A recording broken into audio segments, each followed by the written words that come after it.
Good morning, students. Today we are going to discuss about active and passive voice, that is a part of grammar. I have divided this active and passive voice session in two parts. Look at the picture. As previously discussed in direct and indirect speech, the general structure of the sentence, that is the subject plus verb and the object. This is the general structure of the sentence. In active and passive voice, we need to understand one thing while changing from active to passive.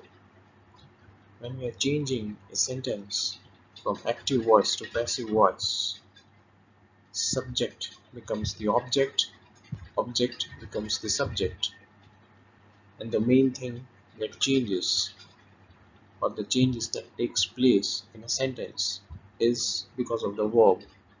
I'm repeating it again. While changing a sentence from active voice to passive voice, the changes that are taking place is because of a verb. What is a verb? Verb is an action that is being followed in a sentence by a subject which represents an object. Here, verb is divided into four parts. First form, second form, third form, and the fourth form, that is the ing form. Look at the picture again.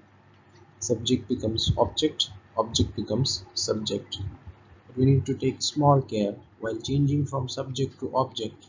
We need to put it by plus subject, so that would be the object. I'm repeating it again. While changing from active to passive voice, subject becomes object, object becomes subject. So when we are putting the subject in the place of object, previously we need to put by. We'll look into the example on the later on stages, so the concept of active voice and passive voice will be clear. So now we know what is the structure of the sentence in active voice, that is the subject plus the verb plus the object. And the verb has been divided into four forms, that is the first form, second form, third form, and the ing form, that is the fourth form. These four forms are in active voice. And while changing from active to passive, we are going to use certain helping verbs. If the verb is in first form in active voice, while changing to passive voice, we are going to use the helping verb, that is, am, or are. If the verb is in second form, then we are going to use was or were. If the verb is in third form, then we are going to use the helping verb been.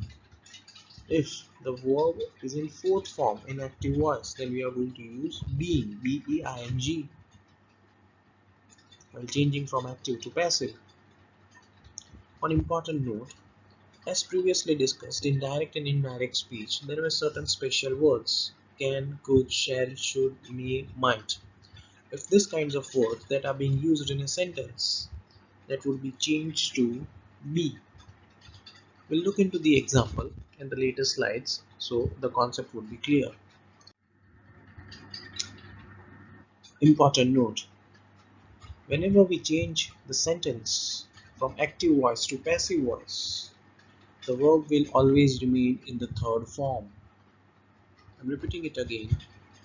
Whenever we change any active sentence to a passive sentence, the verb will always remain in the third form. Look at the example, so the concept would be clear. Active to passive voice. I have put a very simple example so you can understand very easily. The structure of the sentence is the subject plus the verb plus the object.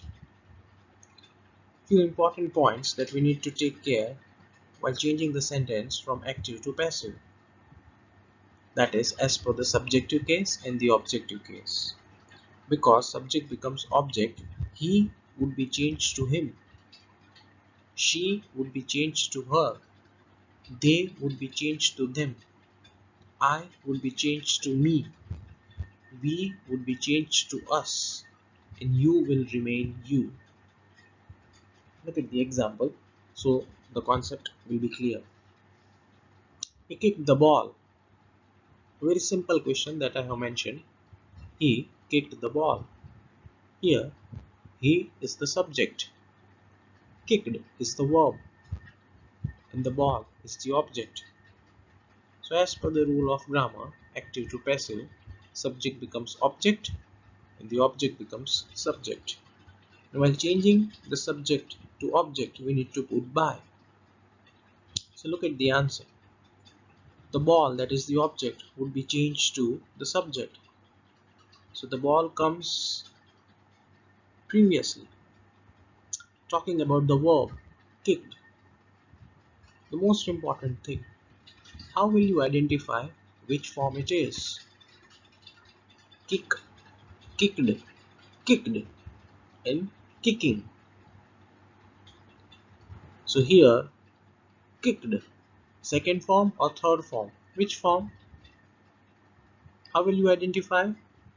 If there is any kind of helping verb being used. Is there any helping verb in the question?